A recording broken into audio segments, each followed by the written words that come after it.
দীর্ঘ ৯ মাস নীরব যুদ্ধের পর এবার মুখ খুললেন পরীমণি। জানালেন চিত্রনায়িকা শবনম বুবলির সাথে তার দ্বন্দ্বের কারণ। ঢালিউডের আলোচিত দুই চিত্রনায়িকা পরীমণি ও শবনম বুবলি। চলতি বছরের শুরুতে দুজনের মধ্যে শুরু হয় ভার্চুয়াল যুদ্ধ। এই ঘটনার দীর্ঘ ৯ মাস পর সম্প্রতি এক সাক্ষাৎকারে এই বিষয়ে মুখ খুললেন চিত্রনায়িকা পরীমণি। মূলত তাদের মধ্যে দ্বন্দ্বের শুরু হয়েছিল ফেসবুকে একটি পোস্টকে কেন্দ্র করে। বুবলির ছেলের জন্মদিনের ভিডিও দেখে নায়িকা পরীমণি দাবি করেন যে তার ছেলে পদ্মর জন্মদিনের থিম নকল করেছেন বুবলি। এই বিষয় নিয়ে ফেসবুকে দুজনেই দিতে শুরু করেন পাল্টাপাল্টি জবাব। তবে দুজনেরই এই নীরব লড়াই কখনো মুখোমুখি রূপ নেয়নি। বেসরকারি একটি টিভি চ্যানেলে দীর্ঘ ৯ মাস পর এই বিষয় নিয়ে সাক্ষাৎকার দেন পরীমণি।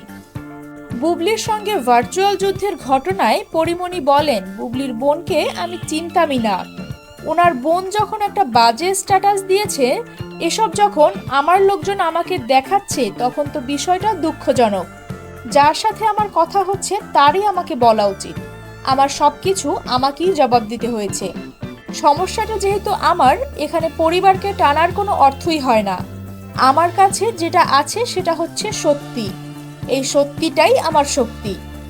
পরীমণি বুবলির উদ্দেশ্যে বলেন, আপনি আমাকে ডাকবেন, আসো তো পরি, কি হয়েছে, চলো বসি, কি হয়েছে দেখি। তা না করে আপনার ভাই বোন 14 গোষ্ঠী নিয়ে আমার গলা চেপে ধরবেন। পরীমণি ও বুবলি কিছু পোস্ট করলে তা একে অপরকে ইঙ্গিত করেই করেন বলে ধারণা করেন সকলে। তবে পরীর দাবি তার এসব দেখার সময় নেই। তিনি বলেন, আমি দেখতামই না তিনি কি করেছেন।